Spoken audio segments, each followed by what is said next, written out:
Hello, my name is Tony Chin-Quee, And I'm Frances Mei Hardin.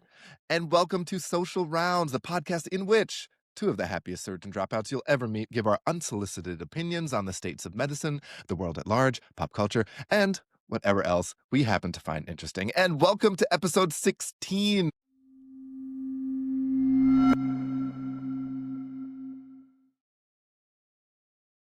We've been Oh, on the airwaves, if you can still call them that, for 4 whole months.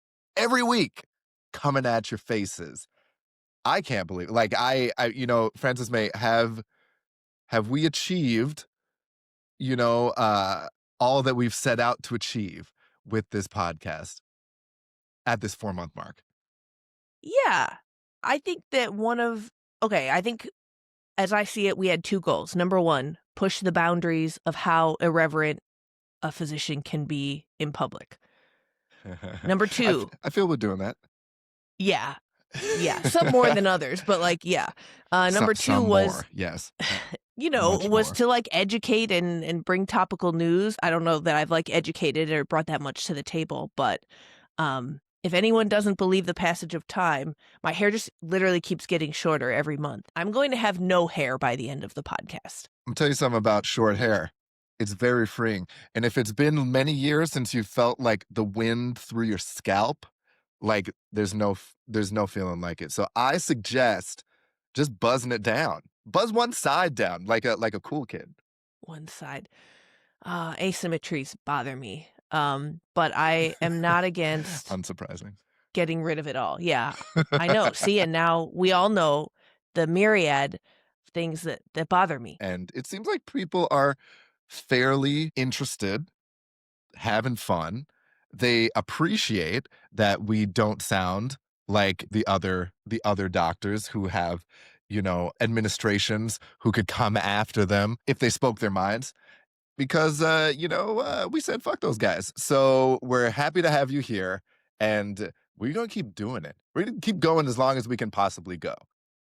100%. We have a real ungovernable vibe to Mhm. us. We're gonna move on into segment one, which is social rounds, guys. So this is where we will become your life attendings because it's become abundantly clear that many of you out there are in desperate need of guidance, and we've got the kind of wisdom that only comes from running out of fucks. And today's question, this is a big one that I've been thinking about a lot. So how do you navigate dating and relationships as a woman doctor who makes more money than her partner, whether you're in medicine or you're outside of medicine? And this comes to mind because I recently decided, because I've been getting these invites from my buddy, to join the physician community Facebook group. I don't know if many of you are on it. I assume lots of you are because there's like 90 something thousand members and you have to be a doc to get in. But it's like a Facebook community where people just post shit, and it's a wild ride, guys. And one story that had hundreds of comments was just from a woman physician who was asking about dating because she tends to be the one in that dating or relationship situation who's making way more money than her partner. And she was like, it's hard out here. As a woman to find a partner and then maintain that partner. And I just wanted to open this up. I feel like me and Frances may, you know, not espouse the typical perspectives on this, but maybe we can lend our perspective to the more typical perspectives that we've been reading a lot about. There's a lot of issues here with deep gendered expectations that are baked into both men and women. So I just thought we could share our takes, which may prove spicy. But yeah, let's just jump in, Francis May. So can it work to be a woman in a relationship who makes more money than her partner? Yeah, I mean, definitely, I guess I'm living proof that it can happen and it can be totally fine. I think that for me though, Colin and I met when I was in medical school. And so I have a real appreciation I have been thinking more about recently. Like, therefore, a lot of my experience just does not apply to the scenario where the woman is already established and like now an attending and making attending money Mhm. and out there dating. Like, that's very different. I mean, Colin for sure had more money than me when we met. So and even though I do think of myself as like a child bride, like I got married at 27, we did kind of come up together in that regard. So it's very different. That being said, I will say just right off the bat that as a person who does not conform to all sorts of norms, including gendered ones, I don't think that me making more money would even be the thing that would primarily bother the guy that I am talking to or dating or whatever. I'm just saying that, like, if somebody was bothered by things like that, then there's probably 100 other aspects of my personality and the way that I show up to rooms that would be off-putting to them before we even had the chance to worry about uneven income.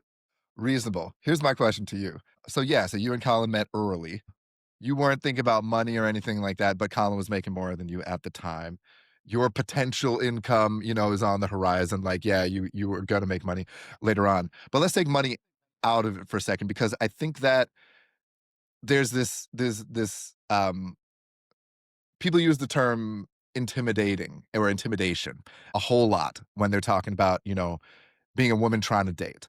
You know what I mean? Like, oh, like I go out and I tell them what I do or what I'm going to be doing, and dudes are intimidated, or they tell me they're intimidated, and then that sets us off on kind of this weird foot.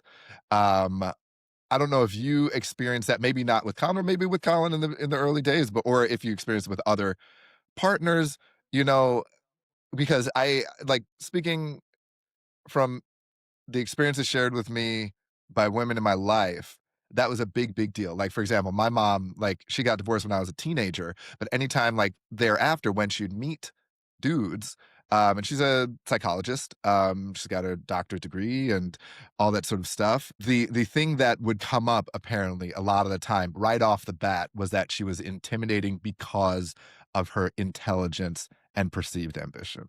And and that for a lot of people, that goes fucking deep, and I don't know if you ever experienced that or if people close to you experience that.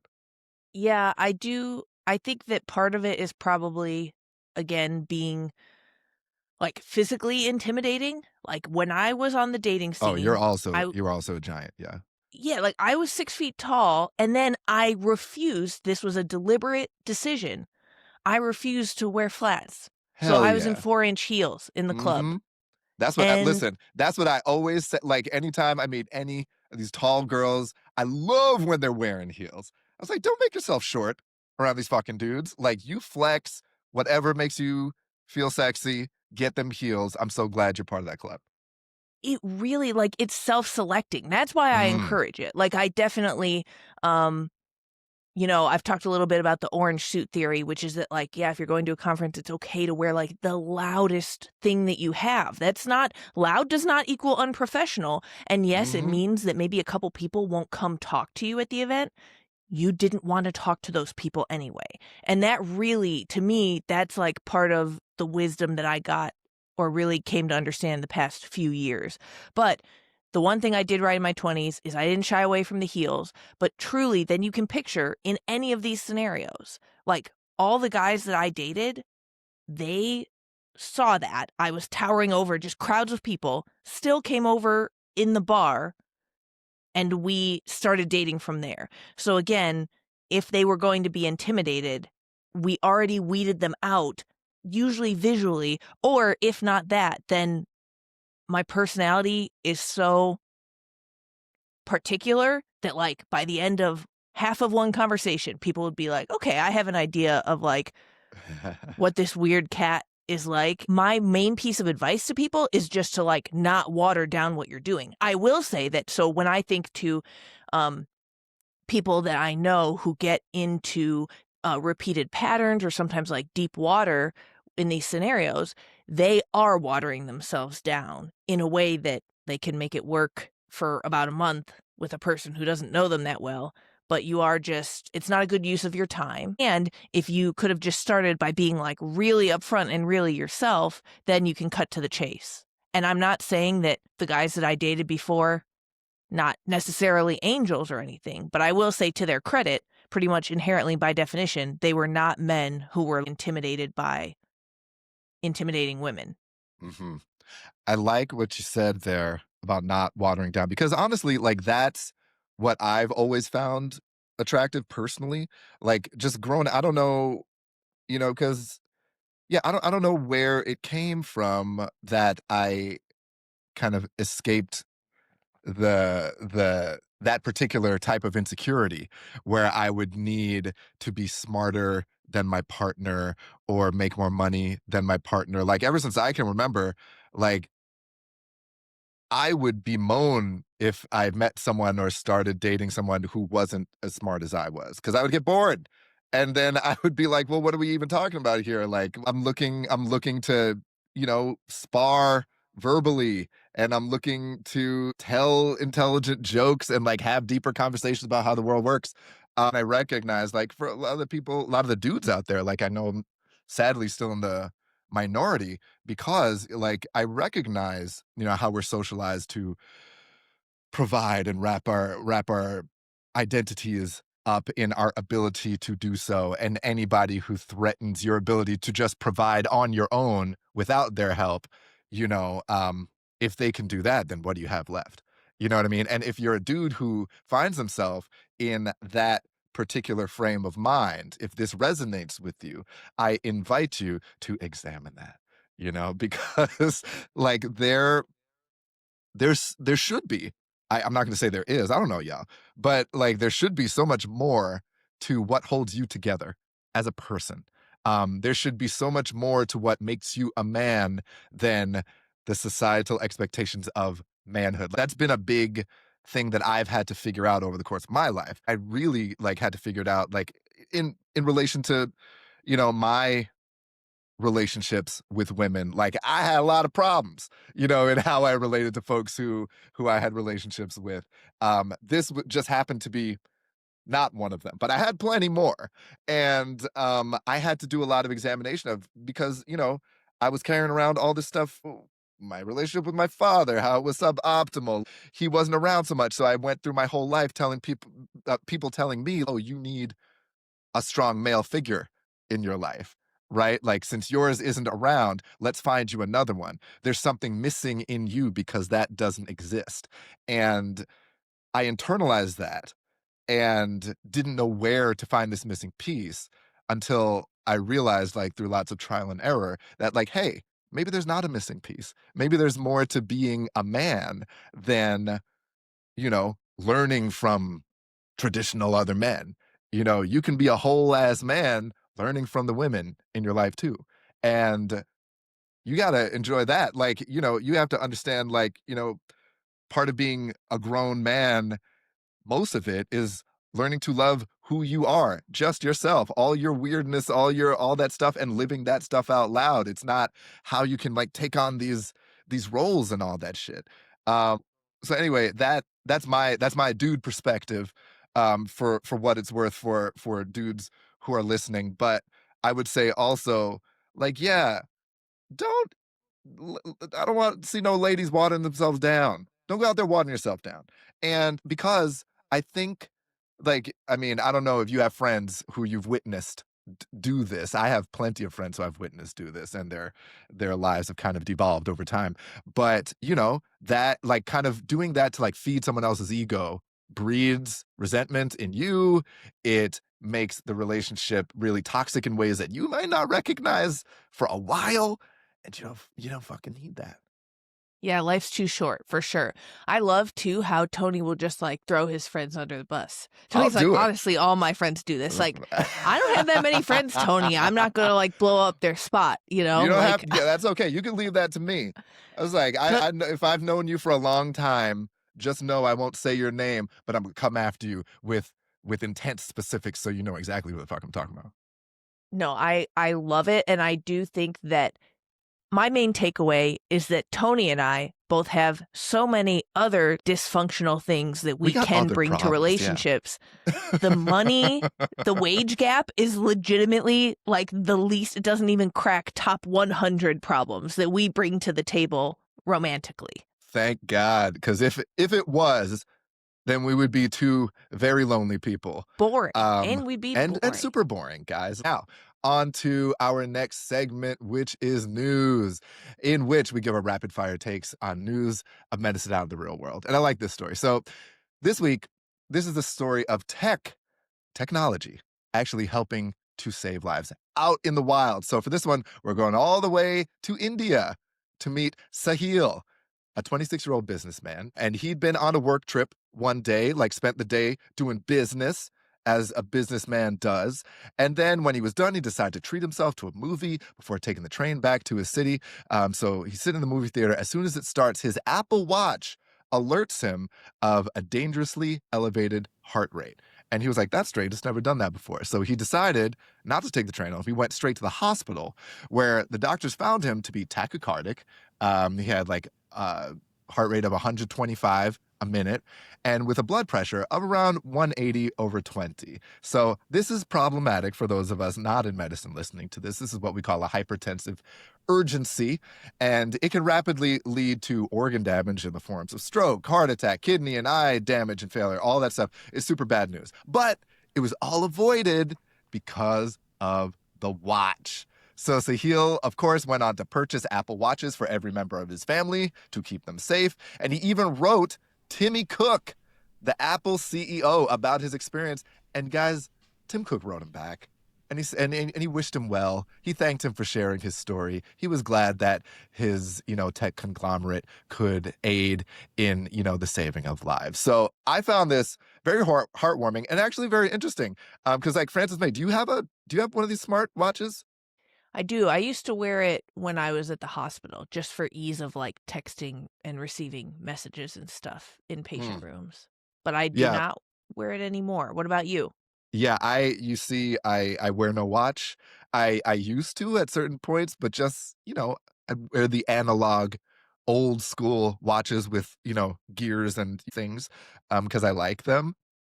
But I never felt compelled. It felt like that's one too many ways for me to have to be forced to text people. You know what I mean? Like it just like connects me that much more, and I'm already on my phone too much. Yeah, and you don't like being tracked? Yeah, kind of, but well, tracked in like the body, biometrics way, because I know they're tracking me.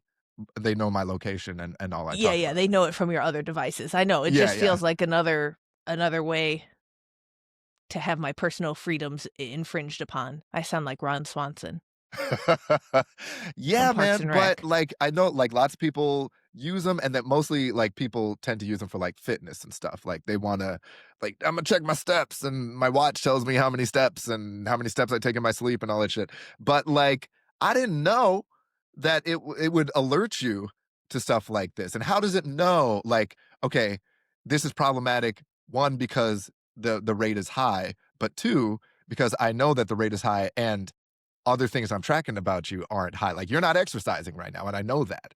You know what I mean? And so is that how it like knows to tell you this is an emergency? If so, pretty awesome. Yeah, I assume so, and then I would think that it has, like, all your baseline data, like, presumably, this was very atypical for that guy. That would be more than I mean, some people just run closer to 100. I wonder how it's set in terms of, like, what the delta has to be from your norm.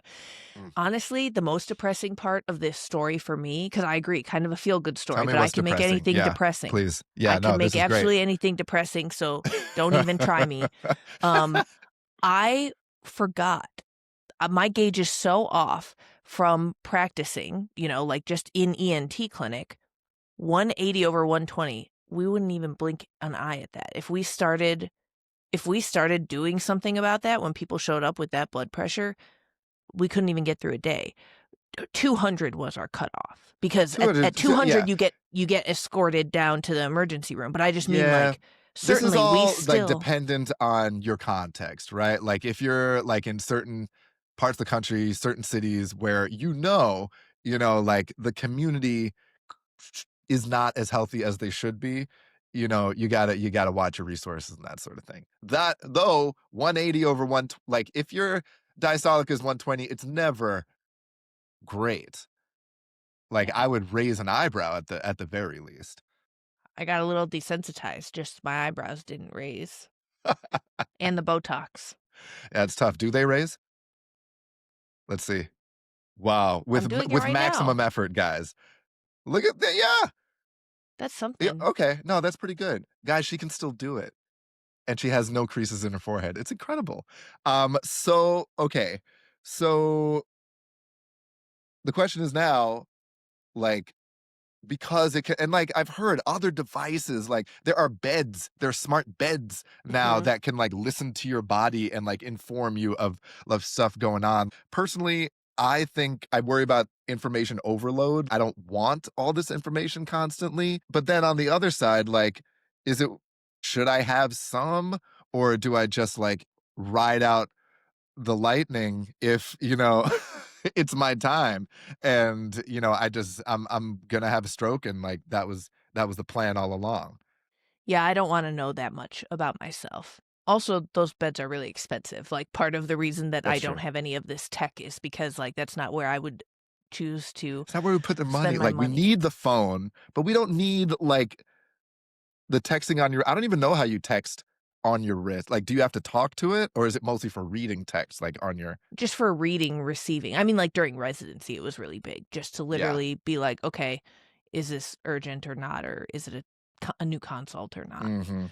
And also, Um, I wonder about, like, if I am a statistic in the Black community and I am living my life at this baseline pretty high blood pressure, am I going to keep getting alerts every couple hours when I get up and move around the house like, "Up, you dipped into hypertensive urgency, you should probably get out of here." Like, I don't know, because if I know anything about medicine and technology, they forgot about us.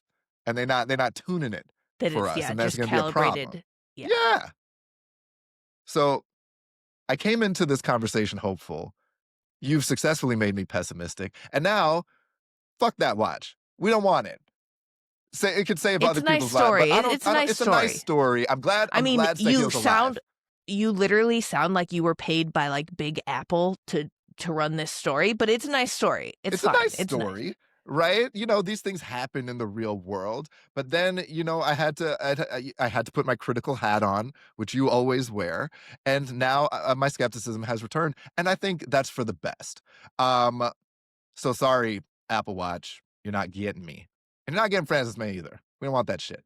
The holidays are coming up, so as a special treat, one time I can put on, like, a holiday hat Yes. and not be Oh, so I cannot wait. It's gonna be the people have been clamoring for holiday cheer from you, so we will be sure to make that happen. And with that, we're going into our final segment, guys. And this is a new segment. I'm playing around with some new segments. It's actually pretty fun. This is called I Am So Smart SMRT. And this is the segment in which we're going to talk about doctors and our intelligence. Worse yet, we're going to talk about doctors who lack intelligence. So the problem is, many of us are smart, but it's usually in very particular ways and not in many others. Though the general public views us as like a couple steps above, the average intelligence, and they think we're smart in all sorts of different kinds of ways. The issue is we've both been through it. We know a lot of doctors. We are doctors, and many of us are generally just not that smart, or somehow and we somehow made it through all this stuff, but we're severely lacking in certain arenas where we really should be smart, but we're bad at that. And so I thought it was time to bring some humility to the profession and reckon with some of the ways in which doctors are actually very dumb. Francis May, I don't know if you ever think about this, but given the hater isms in your bloodstream, I gotta believe that you have a list of ways in which doctors are the worst. so, okay, I definitely do believe in the at least 9 types of intelligence. I will say, for instance, plant intelligence. Many people don't have that, myself included. What My is plant that? intel Just knowledge of uh, plants? No, yeah, like no, like a green thumb, like a connectedness Oh, to to the earth. and an ability to keep a plant alive would be like a proxy measure of like Okay, plant is that's one intelligence. of the 9 types of intelligence is plant intelligence? Yeah, Keeping greenery alive? Alright. Okay, I wanna hear the rest. is it not? I thought it was. Now I'm like, I It gotta seems look like it a up. it seems like I can't believe that would crack the top 9 of intelligent types, but, you're the one teaching me, so go ahead. I have no idea. Wait, okay, I So need to we hear I we don't ne know where this even came from. She plant just she intelligence literally sounds like Charlie's Bird Law, like, Yeah, I from was just Always like, "You Sunny. know what? Plant tell me more about this plant intelligence. I cannot wait." As Frances May scours the internet frantically and and is finding nothing. This is tremendous. I've never Um heard of it. Wait, I didn't make it up out of nowhere. No, guys, so we may have inadvertently stumbled upon upon one No. answer to our question. Um, yeah, No, it is one, it whether is one. whether the answer is doctors don't know about plant intelligence or plant intelligence is not a thing and doctors don't know that. It literally We, is one. I you found know, it. Howard Gardner's 9 types of human intelligence. One of them okay, is called naturalist, recognizing nature, plants, and animals. she didn't make it Plant up, guys. intelligence. Yeah, Plant plant intelligence. intelligent. There we go. Okay, it cracked the top 9 on some guys' uh, list of types of intelligence, which apparently the rest of the internet doesn't subscribe to. Not enough other people have heard of plant intelligence. Everybody's heard of it. You guys, please write us. Please Write vote in the us. Put it comments. in the comments, please. Plant intelligence. We wanna know if we all should have more plant intelligence. Though, um, yeah, I think it's important. Now, here's one form of intelligence. Yeah, I mean, I felt this when I was at Harvard too. Like, you take the smartest people from all the high schools all over the country, put them all in one place. There's some that are way smarter. And then it gives everybody a complex, right? But, with doctors, we get through it. That's like, the next step of that journey. But even like coming out, right? I'm just talking about one, how intelligent the world like believes us to be, right? Which is very like they assume we know stuff. But there's certain things we just don't seem to know how to do well. Like my big thing was the borderline illiteracy of most doctors. Like these are science kids that get into medicine. They barely have to write papers going all through college. And now with all this chat GPT bullshit, like you're probably not even writing papers in high school, right? So you get all the way through and then you're forced like remember all of these Latin root, crazy terms and new drugs and all that stuff. That basically stretches you as thinly as your linguistic prowess can take you. But when it comes time to actually writing and especially spelling, like I've found the majority of my colleagues wanting in this regard. And it would make me really bummed out that they couldn't spell and could barely write in a cohesive manner unless it was like in this scientific paper type of manner. I thought that was pretty weak. Yeah, for sure. And I do think that, like, honestly, I could go on for 1 hour about the other areas as well. There's the obvious ones. Like, I do think the emotional intelligence, that's a huge area for improvement. Yeah. Oh, I'm perfect. Other than my plant Oh yeah, intelligence that I lack, yeah, tens across yeah. the board otherwise. Okay, so emotional intelligence, literacy from me. But I think we should wrap this up with learning the 9 types of intelligence that you just found. And I'm not familiar with whoever this person is, You're but I don't, saying I I want to, just found it, like, as if this is the leading 9 types of intelligence framework. It's Howard Gardner's. guys, I've seen it before. I didn't make this up out of nowhere. Okay. I debate whether it's the leading anything given, I'm going to speak for the people, the general lack of knowledge about, you know, plant intelligence. But go ahead. I want to know what else is on this list, and we can figure out how valid this shit is. This is a We'll do it right perfect now. example of the Dr. Smart theory Hmm. proposed by Tony today, which is where Tony's like, if I haven't heard of it, it can't be that leading of a framework. Amen. I stand by that. Okay. Number 1, linguistic. Words and language. That's your favorite Hey. area. Number Yes. 2, logical, mathematical. So All logic, right. Yeah. numbers, patterns. Mhm. Number 3 is musical.